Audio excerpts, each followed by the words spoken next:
ប្រការ12សម្ដាប់ធ្នាប់នឹងការអនុវត្ត1និស្សិតមិនត្រូវជួបបារីសេពគ្រឿងស្រវឹងគ្រឿងញៀនប្រើប្រាស់អាវុធជាផ្ទុះគ្រប់ប្រភេទលេងល្បែងស៊ីសងប្រព្រឹត្តអំពើលួចប្លន់អំពើអនាចារពាលាដែលប្រាចាកពីប្រពៃណីទំនៀមទម្លាប់និងច្បាប់នៃព្រះរាជាណាចក្រកម្ពុជា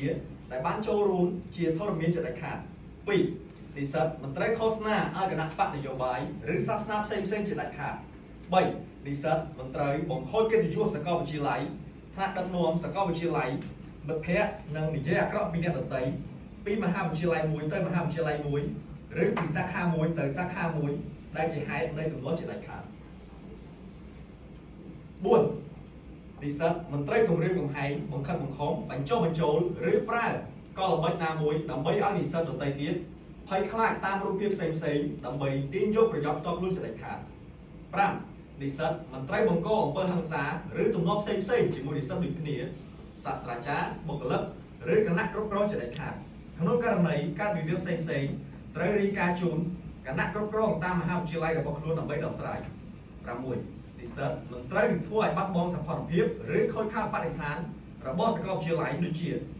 សរសេរឬគូសវាសលើជញ្ជាំងតុកៅអីទ្វារបង្អួចនិងសម្ភារៈបរិក្ខារផ្សេងករណីធ្វើឲ្យខូចខាតសម្ភារៈនិស្សិតត្រូវទទួលខុសត្រូវសូមតាមទំហំនៃការខូចខាត7និស្សិតត្រូវរក្សាអនាម័យល្អ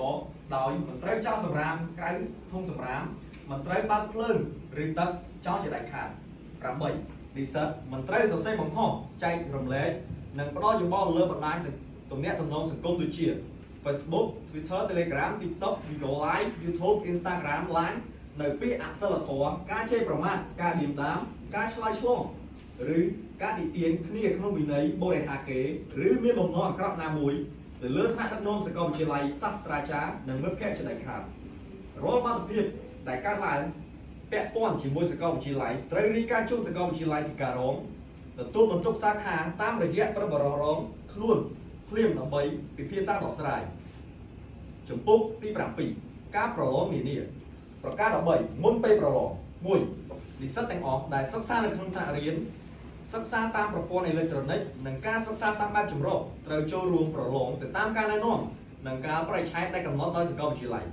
2និស្សិតត្រូវពិនិត្យតាមដានបន្ទុកលទ្ធផលវត្តមានបញ្ជីឈ្មោះប្រឡងការវិភាគប្រឡងនិងឯកសារផ្សេងពាក់ព័ន្ធនឹងការប្រឡងរបស់ខ្លួនឲ្យបានទៀងទាត់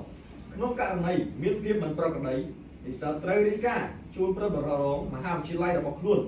ឬសាកលវិទ្យាល័យទីការរងទទួលបន្ទុកសាខាឬសាកលវិទ្យាល័យទីការដើម្បីធ្វើការតវ៉ា3និស្សិតត្រូវចូលប្រឡងឲ្យបានទាន់ពេលវេលាដែលកំណត់ដោយគណៈកម្មាធិការរៀបចំការប្រឡង4ក្នុងករណីចូលប្រឡងយឺតលើសពី15នាទីឬគ្មានបានសង្កត់ខ្លួននិស្សិតត្រូវតាក់ទងសុំការអនុញ្ញាតពីគណៈកម្មាធិការរៀបចំការប្រឡងតាមរយៈសាកលវិទ្យាល័យទីការរងទទួលបន្ទុកសាខាឬព្រឹទ្ធបរិរងមហាវិទ្យាល័យរបស់ខ្លួនដោយបញ្ជាក់ពីមូលហេតុឲ្យបានច្បាស់លាស់ប្រការ14ក្នុងពេលអំឡុងពេលប្រឡងការប្រឡងតាមប្រព័ន្ធអេឡិចត្រូនិក1និស្សិតត្រូវអនុវត្តទៅតាមការណែនាំរបស់គណៈកម្មាធិការរៀបចំការប្រឡងស្ដីពីការប្រឡងតាមប្រព័ន្ធអេឡិចត្រូនិកសម្រាប់និស្សិតដែលសាកលវិទ្យាល័យដែលធានអន្តរជាតិការប្រឡងក្នុងបន្ទប់ផ្ទាល់1ចំពោះនិស្សិតដែលសាកលវិទ្យាល័យតម្រូវឲ្យប្រឡងក្នុងបន្ទប់ត្រូវអង្គុយតាមលេខតុនិងបំពេញក្បាលសន្លឹកកិច្ចការឲ្យបានត្រឹមត្រូវគ្រប់ចំណុចក្នុងករណីនិស្សិតមិនបានបំពេញក្បាលសន្លឹកកិច្ចការត្រូវបានបន្ទុកសូត្រ2និស្សិតត្រូវចុះហត្ថលេខាលើបញ្ជីវត្តមានប្រឡងនិងប្រើប្រាស់ទឹកប៊ិចពណ៌ខៀវតែមួយពណ៌ដូចគ្នានិងហាមប្រើទឹកលុប3និស្សិតត្រូវរក្សាភាពស្ងៀមស្ងាត់ហាមងាកសួរឬប្រាប់ចម្លើយគ្នាទៅវិញទៅមក4ហាមចេញក្រៅបន្ទប់ប្រឡងលើកលែងតែមានការអនុញ្ញាតពីអនុរិយ5ហាមយកសៀវភៅសម្ពាធសំណើឯកសារផ្សេងទូរស័ព្ទដៃឬឧបករណ៍អេឡិចត្រូនិកផ្សេងឬវត្ថុមានតម្លៃចូលបន្ទប់ប្រឡងដែលគ្មានការអនុញ្ញាតក្នុងករណីបាត់បង់សាកលវិទ្យាល័យមិនទទួលខុសត្រូវឡើយ6នៅពេលចប់ម៉ោងប្រឡងឬប្រឡងរួចរាល់និស្សិតត្រូវប្រកាសសន្លឹកកិច្ចការជូនអនុរិយទោះបីសន្លឹកកិច្ចការនោះមិនមានការសរសេរចម្លើយក៏ដោយប្រការ15ការពិន័យនៅពេលប្រឡង1ត្រូវបានដកបន្ទុកចំពោះនិស្សិតលួចបើកសំណើនានាឯកសារលើទូរស័ព្ទដៃឬឧបករណ៍អេឡិចត្រូនិកផ្សេង ក្នុងករណីនៅតែប្រព្រឹត្តកំហុសដដែលឬមិនប្រកបកិច្ចការជួនអន្តរជាតិផ្ទាល់ឬតាមប្រព័ន្ធអេឡិចត្រូនិកនិស្សិតត្រូវបានបន្ទុកសូត្រលើមុខវិជ្ជានោះ 2. ត្រូវបានបញ្ឈប់ការប្រឡងជាបន្ទាន់ក្នុងករណីនិស្សិតហែកសន្លឹកកិច្ចការចោលឬសម្ដែងអាកប្បកិរិយាមិនសមរម្យប្រើពាក្យសម្ដីមិនថ្លៃថ្នូរស្រែកឡូឡាបង្កការរំខានក្នុងពេលប្រឡងករណីធ្ងន់ធ្ងរឬមិនគោរពតាមការណែនាំរបស់អនុរិយនិស្សិតគ្រប់រូបត្រូវបានបញ្ជូនទៅក្រុមប្រឹក្សាវិន័យដើម្បីធ្វើការវិនិច្ឆ័យកំហុស 3. ករណីសាកលវិទ្យាល័យរកឃើញថាមាននិស្សិតប្រឡងជំនួសឬជួយប្រឡងសិស្សទាំងពីរនោះត្រូវទទួលវិន័យពីក្រុមប្រឹក្សាវិន័យដែលបញ្ឈប់ការប្រឡងលើមុខវិជ្ជាទាំងអស់ឬលុបឈ្មោះចេញពីបញ្ជីនិស្សិតរបស់សាកលវិទ្យាល័យដែលគ្មានលក្ខខណ្ឌចំពោះទី 8 ការវិតម្លៃលទ្ធផលសិក្សាប្រការ 16 ការវិតម្លៃតម្លៃលទ្ធផលការសិក្សា 1. បន្ទុកឈុំមាននីមួយៗត្រូវយកកិច្ចការផ្សេងៗរបស់និស្សិតស្មើនឹង 60% បូកនឹងការប្រឡងឈុំមានស្មើនឹង 40% សរុប 100% 2. ដើម្បីជាប់លើមុខវិជ្ជានីមួយៗនិស្សិតត្រូវមានបន្ទុកសរុបចាប់ពី 60% ឡើងទៅ 3. ករណីធ្លាក់3មុខវិជ្ជាឡើងទៅដោយសារអវត្តមាននិស្សិតមិនមានសិទ្ធិចូលរួមប្រឡងឈុំមាននឹងត្រូវរៀនត្រួតឈុំមានហើយត្រូវបង់ថ្លៃសិក្សាលើឈុំមាននោះឡើងវិញ 4. និស្សិតប្រឡងធ្លាក់លើមុខវិជ្ជាណាមួយក្នុងឈុំមានត្រូវប្រឡងឡើងវិញលើមុខវិជ្ជាដែលធ្លាក់នោះបានតែម្ដងតែប៉ុណ្ណោះដោយបង់ថ្លៃរដ្ឋបាលចំនួន$20អាមេរិកក្នុងមួយមុខវិជ្ជាហើយលទ្ធផលប្រឡងឡើងវិញត្រូវបានកំណត់ត្រឹមតែជាប់ឬធ្លាក់តែប៉ុណ្ណោះករណីប្រឡងឡើងវិញធ្លាក់និស្សិតត្រូវរៀនឡើងវិញដោយត្រូវបង់ថ្លៃសិក្សាចំនួន$100អាមេរិកក្នុងមួយមុខវិជ្ជា 5. លទ្ធផលឈុំមានធ្លាក់ចាប់ពី4ទៅ5មុខវិជ្ជានិស្សិតត្រូវត្រួតឈុំមានដោយបង់ថ្លៃសិក្សាលើឈុំមាននោះឡើងវិញ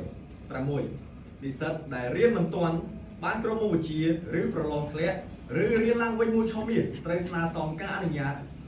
ជាលាយលក្ខណ៍អក្សរដើម្បីរៀនសមនៅឈុំមានបន្ទាប់ទៅតាមការរៀបចំរបស់សាកលវិទ្យាល័យ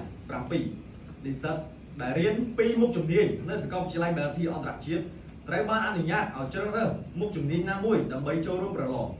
ហើយមុខជំនាញមួយទៀតត្រូវប្រឡងទៅតាមការរៀបចំរបស់សាកលវិទ្យាល័យ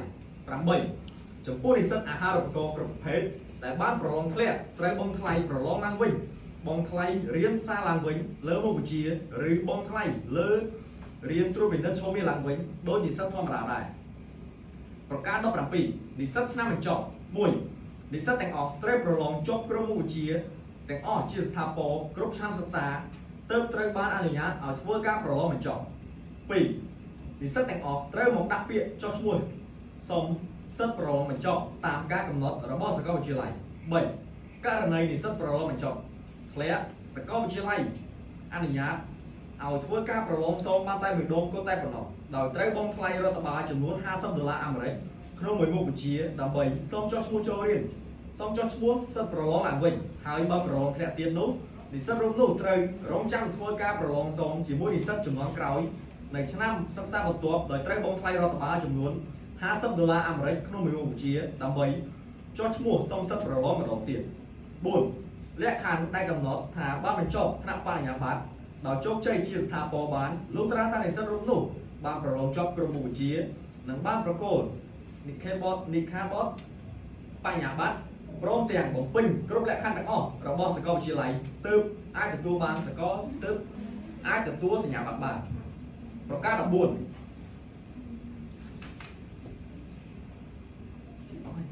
អស់ហើយចាប់ហើយចំពោះ 9 សិល្បៈកីឡានិងកម្មវិធីផ្សេងៗប្រការ 19 សិល្បៈនិងកីឡា 1. និស្សិតអាចចូលរួមក្នុងកម្មវិធីសិក្សាដែលរៀបចំឡើងដោយសាកលវិទ្យាល័យប្រការ 20 កម្មវិធីសកម្មភាពសង្គមការងារកាយរដ្ឋសសរយកការក្បាត់ក្រហមការផ្ដោតឈាមវេទិកាផ្សេងៗពិធីតាំងពិព័រណ៍ចំពោះដកវិធានការរដ្ឋបាលចំពោះនិស្សិតការប្រព្រឹត្តខុសប្រការ 21 វិធានការរដ្ឋបាល 1. និស្សិតដែលបានប្រព្រឹត្តខុសត្រូវបានអប់រំជាទូទៅដោយសាស្ត្រាចារ្យតាមមុខវិជ្ជារបស់ខ្លួន